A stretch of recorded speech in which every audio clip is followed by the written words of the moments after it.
하나님의 은혜가 여러분들 가운데 함께 하시기를 주님의 이름으로 축복합니다.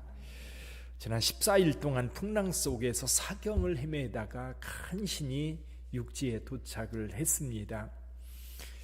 결국은 이제 이 배가 항구에 들어오면서 배가 다 깨어지고, 그러다 보니까 헤엄을 칠 수 있는 사람들은 수영을 해서 육지로 건너가고, 그렇지 않은 사람들은 나무판이라든지 물에 뜰 수 있는 것들을 붙잡고 모두가 구원을 받았습니다. 모든 사람들이 구조를 받았는데 276명이나 되는 많은 사람들이 이제 난파가 돼서 육지로 올라왔습니다. 근데 감사한 것은 그 지역 사람들이 모두 나와서 내일처럼 도와주었다는 사실이에요. 사람들은 그런 것 같아요. 누군가가 어려움을 당하면 도울 수 있으면 열심히 돕는 것이 우리 그 사람들의 마음속에 심겨져 있는 사랑인 것 같습니다. 그래서 톨스토이는 사람이 무엇으로 사는가 해서 사랑으로 산다는 이야기를 합니다. 그래서 이 많은 사람들이 구조되어서 더군다나 폭풍우 속에서 왔잖아요. 이게 아마 지금 비가 내리고 있는 상태고, 또 모두가 바다에서 나왔으니까 다 젖었을 거 아닙니까? 그래서 주민들이 불을 피워서 그들을 좀 따뜻하게 해주는 그런 상황이었습니다. 바울이 나무 한 묶음을 거두어서 불에 넣으니까 거기에 있던 뱀이 바울의 손을 물었던 겁니다. 손에 달려있는 거예요. 주민들은 깜짝 놀랐습니다. 그 뱀에 물리면 즉사하는 거예요. 이 독한 뱀, 특히 가을 독사라는 말이 있어요. 가을 독사. 가을이 되면 겨울잠을 자기 위해서 준비하는 이 뱀들은 독이 엄청 강하거든요. 아마 그 뱀에 물려있기 때문에 원주민들은 이렇게 생각을 했던 겁니다. 그가 바로 진실로 살인자로다. 바다에서는 구원을 받았을지 모르지만 공의가 그를 살지 못하게 한다라고 생각하면서 그가 언제 쓰러지나 기다리는 거예요. 언제 쓰러지나. 근데 기다려도 쓰러지지 않는 거예요. 아무렇지도 않게 이제 이야기를 하고 행동을 하니까 나중에는 뭐라고 생각했어요? 6절 끝에 보니까 그를 신이라 하더라. 사도 바울이 신으로 오해받았던 적이 또 있었지요. 루스드라에서 나면서도 걷지 못한 자를 일으켜 세웠을 때에 사람들이 헤르메스라고 오해를 했던 거죠. 바나바는 제우스, 바울은 헤르메스라고 그렇게 불렀던 경우가 있었지요. 어쨌거나 사도 바울은 사람들에게 신으로 인정받는 그런 경우가 여러 번 있었던 것 같아요.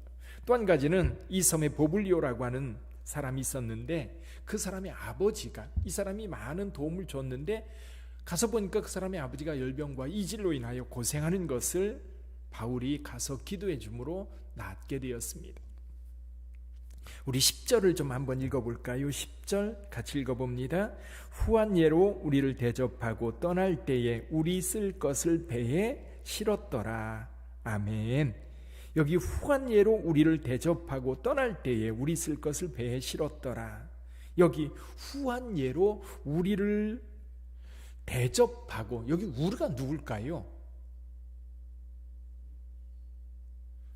우리가 누굴까요? 실은 바울과 함께한 일행일 수 있습니다. 첫 번째로는 그렇죠? 바울과 함께한 일행.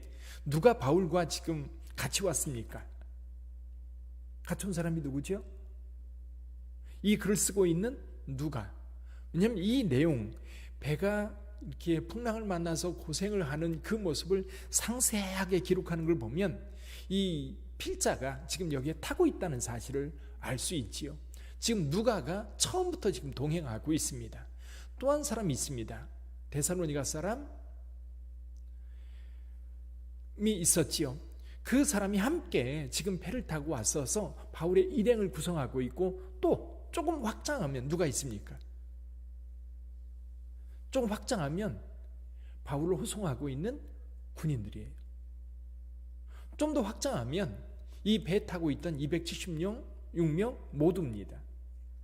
아마 276명 모두에 대해서도 생각해 보면 아마 뱃사람들 구원받은 이 사람들을, 이 섬사람들이 굉장히 극진히 대접해 주었다는 사실을 우리가 처음부터 읽어볼 수 있어요. 근데 바울 때문에 오히려 더 이 사람들은 굉장히 도움을 받았을 뿐만 아니라 대접도 융숭하게 받아요. 저는 이 말씀을 묵상하면서 이런 생각이 들어요.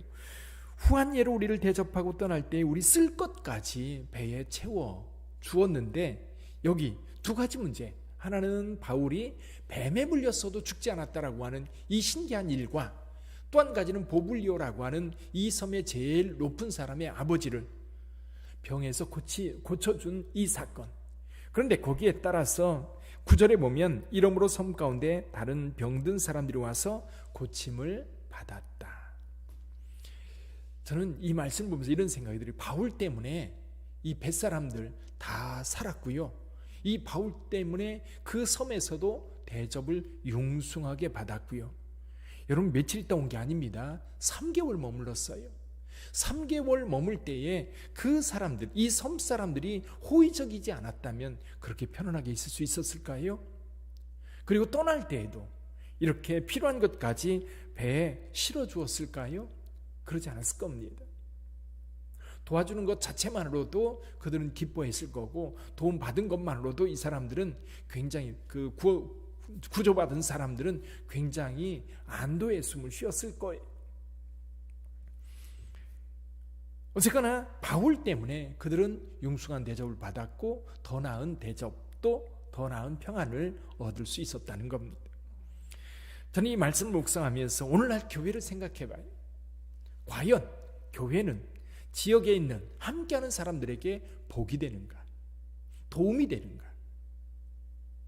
저는 늘 우리 교회를 위해서 기도하고 성도님들을 위해서 기도할 때 이런 기도를 합니다. 성도님들이 복의 통로가 되어야 돼요. 1차로는 성도님들이 복을 받아야 됩니다. 아멘. 예수 믿는 사람들이 복을 받아야 돼요. 여기서도 사도 바울은 비록 죄수의 모습이지만 실은 여기 이 뱃사람들을 구조하는데 바울이 결정적인 역할을 합니다. 사공이 섬에 가까이 온 줄 알지 못할 때 이미 바울은 하나님께로부터 말씀을 받아요. 여기에 있는 사람들 한 사람도 생명에 지장이 없을 거라. 그리고 얼마 있다가 사공들이 육지에 가까워진 걸 알아요. 모든 과정, 구원받는 모든 과정 속에 사도 바울이 있었던 거죠. 자, 바울 때문에 구원을 얻었고요. 그리고 바울에게 있는 능력, 이런 것들은, 그리고 바울을 보호하려고 하는 이 백부장의 태도, 이런 것들을 보면 분명 바울은 복받은 자입니다. 그래서 1차적으로 우리 성도들이 복을 받아야 돼요.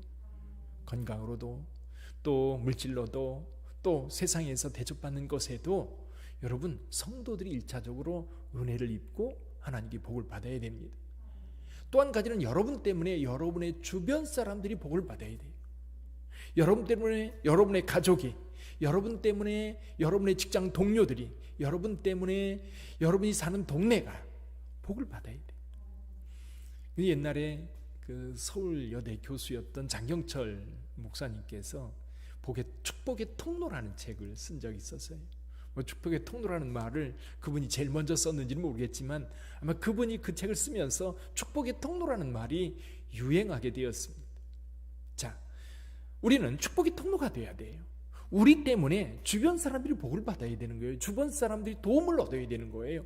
근데 요즘에 느끼는 느낌은 뭐냐면 교회 때문에 민폐다. 교회가 있어서 좋은 게 아니라 교회 때문에 우리가 힘들어하고 교회 때문에 우리가 어려움을 당한다.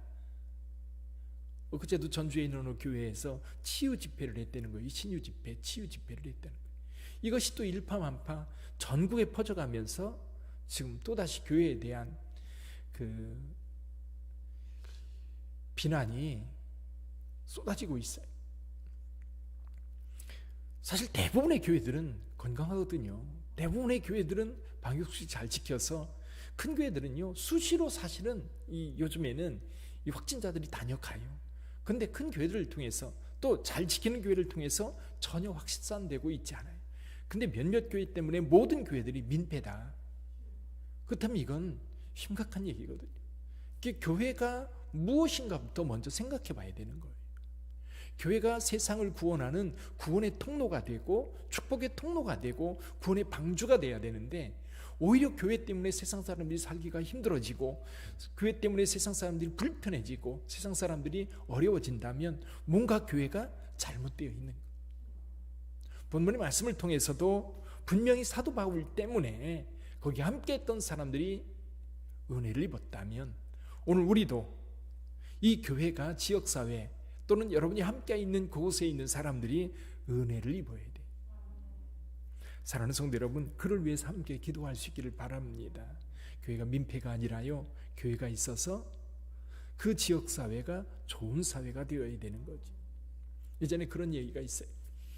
교회가 들어오면 교회는 혐오시설이라는 거예요.